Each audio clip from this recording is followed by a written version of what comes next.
Hi guys, welcome to my channel, and today we are going to be doing a quick first impression slash review of the Artist Loft dot grid notebook, or dotted paper notebook as it says here.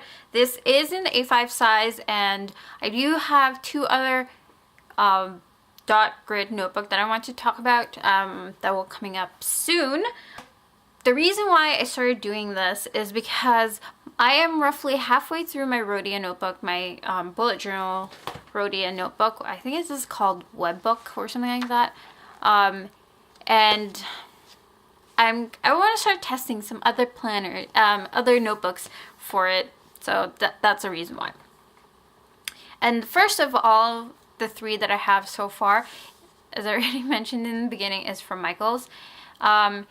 And the reason why I bought this was because it was a complete impulse buy. I bought it because it was only $10. For $10, that is super cheap. The other two planners that I have, one was $19 and the other one was $23. So this being $9, that's so cheap. This is an everyday value, so you can't use a coupon on it, but you know, we'll let it pass. It's $10, okay? So yeah, this is the A5 size. I do have some criterias that I will use on. So the first one is the main thing for me. Well, the first two are the main things for me. First one is paper color. And then the next category that we're going to be talking about is shadowing. And then the next category is price, pen test, and book layout. For reference, everything I'm going to be talking about and comparing it to is going to be from my Rhodia notebook and as well as the Lickstrom notebook. When I was in the store, I actually did get to look at it and play with it a little bit. I didn't write anything on it. I just looked at it because I was just like, oh my god. Michaels has a dot grid notebook that is essentially half, not like more than half of the other ones I'm going to review later on. So I decided to just buy this. It does come in an elastic band. It does come with an elastic band. And it does say what it comes with back, but yeah. It does have 249 pages. I'm assuming that's per like side, not actual pages. And it is also 6 by 8 inches, as well as 15.2 centimeters by 20.3 centimeters, and that is just an A5 size, typical A5 size. It has one elastic and 2 bookmarks, and so that's very exciting. The Rhodia only has 2. The Rhodia only has 1, and the Lickstrom has 2. So yes. Hey, so there we go. I got rid of that little paper thing, and I'll get rid of that afterwards. It is hardcover. The cover reminds me, it is hardcover, I just mentioned that. And the cover kind of reminds me of, I don't know, like, I don't know how it feels like. It's a little rougher than the Lickstrom planner notebooks, but it's not bad. It's like, it's not an offensive feeling. It's hard, it's a little bit squishy because of the cardboard that they used. You can kind of tell it's not the best quality, but that's besides the point.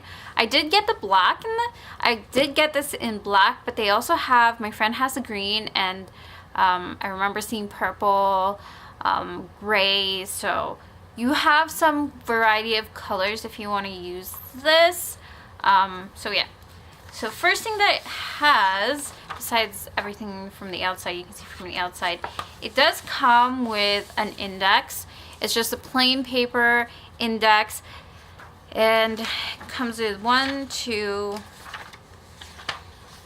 it comes with four index. I probably won't use all that 4 index, just because I don't really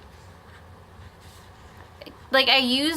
I drew one in my Rhodia because Rhodia does not have an index, and I barely used it, so we'll see. And then after that 4 pages, it goes straight into the dot grid. The color is not really popping here. Like, it's not dark dots, so that's good.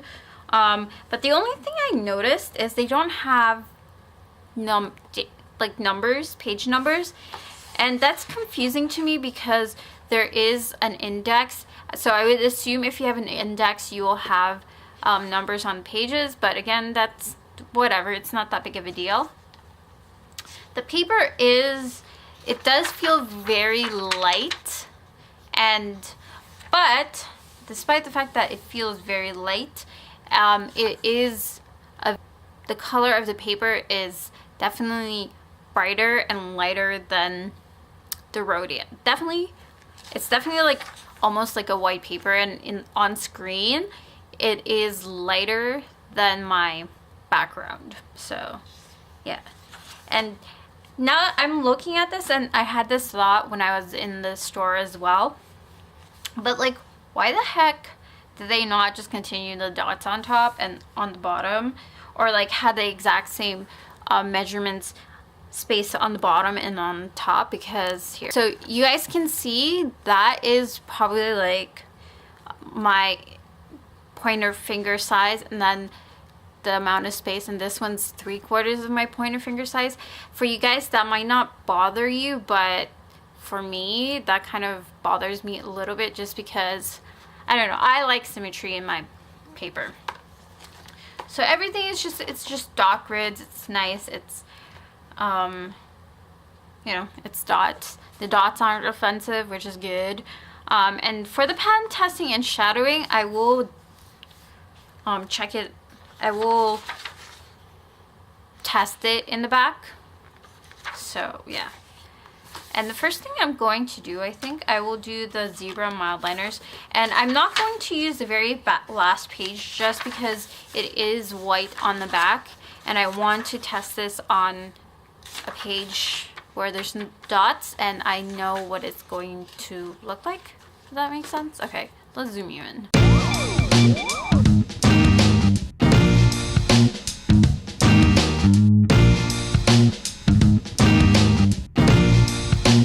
About it, I will actually do the pen test as well, just so I can fast forward it all at once. And the pens I'm using are two Pilot G2 Fineliner, Pilot G2 pens in the fine and extra fine, a Sarasa clip in the 0.07 in the black gel ink, Pilot Fineliner, and 3 Pigma Micron pens. And these are some of my most used pens, so I will write it down and then like do like a quick swatch, and I will come back and talk to you guys.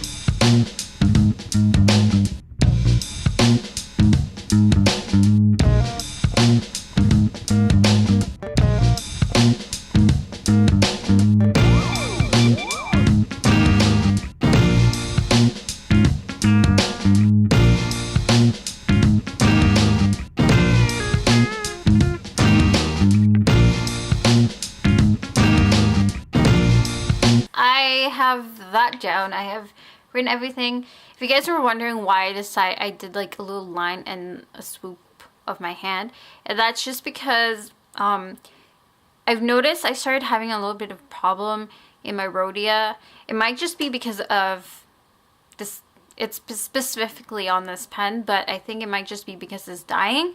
But I was having a lot of troubles with smearing in my paper, and I'm one of those people, smearing is a big deal to me, like, because I write and I go to the next thing, I kind of jump back and forth, so a lot of my pens kind of smear, and if it doesn't smear on here, that's pretty awesome. Okay, I have all that down, and for the color of the pages, definitely for my liners, it's definitely a lot better than in my Rhodia, and I really prefer it on here than my Rhodia. So the paper is definitely brighter and definitely a lot prettier, and a lot of my pens, I don't really have any problem with it how it looks like, but it does look very bright, like darker. And then this is the truth. Oh, that's not bad actually. That is not bad. That is, I would say, you guys can't really tell on camera, but in person I can definitely see it a lot better. But yeah, so the mild liner, the yellow I stroked a couple of times and I can kind of see the yellow through it. And then towards the end, in the beginning of when I stroked the mild liners, I can kind of see the ink shining through it. So the paper quality is definitely not the best in this, but I was actually expecting a lot worse just because the paper feels like printer paper a little bit. And then as for shadowing, I can read it and it does bother me a little bit. So if you're going to use this, if shadowing doesn't really bother you, okay. And the whole reason why I left in the first place, I decided to not buy a Leuchtturm notebook is because of the shadowing. And this is slightly better than the Leuchtturm. Okay, so for my final thoughts about this, actually before I talk about my final thoughts, I will mention off camera I did use my palette Fineliner to, like, I dragged it up and down the page about, I want to say 4 or 5 times, like, no, actually like 5 or 6 times. And after that, it is starting to bleed. So the paper quality, I want to say it's kind of comparable to the Leuchtturm ones. Because it shadows this paper shadows very easily. So I have that. Paper quality is not the best, but it's pretty good for the price. Especially for the price, that's pretty good. So okay, my overall first impressions and first thoughts about this. This bullet journal is really good if you are a beginner. If you don't know if you like bullet journaling and you don't want to spend $25 for Scribble.Matters or even like almost $30 here in Canada for, especially in Indigo, for a Leuchtturm notebook. Yeah, and it's also like $25 without sale for the Rhodia notebook, or it might have been more. If you have access to Micron and you're a beginner, definitely get this because, or like try it out or look at it, because it does have 2 bookmarks. It does have an index page. While I don't like this, I don't like that it doesn't have numbers, page numbers, and as well as like this weird space on the top and like weird spacing on the top and the bottom. It's not a bad notebook, you know. The paper is brighter than even like Leuchtturm. It's definitely way brighter than Leuchtturm. It's way brighter than the Rhodia. Are on $10. It's not the best notebook, but at the same time, it's good enough that you can, like, you can start on this, see if you like it. If you like it, you can shell out your money, you know. So yeah, that is pretty much it. That's pretty much all my thoughts about this bullet journal situation. Yeah. If you like this video and you want to see more of this kind of videos, like me testing out and stuff like that, or doing reviews, or like first impressions, definitely give this video a thumbs up and subscribe, and hit that bell notification button if you want to be notified of other videos I post. I will try this out a little bit more. I will do a mock spread at the back again, just so I can kind of have a feel as to what it looks like in a weekly spread. And maybe in a future video you guys might see this and I will tell you a little bit more of my thoughts about it. Okay, I am rambling and that's it. Goodbye.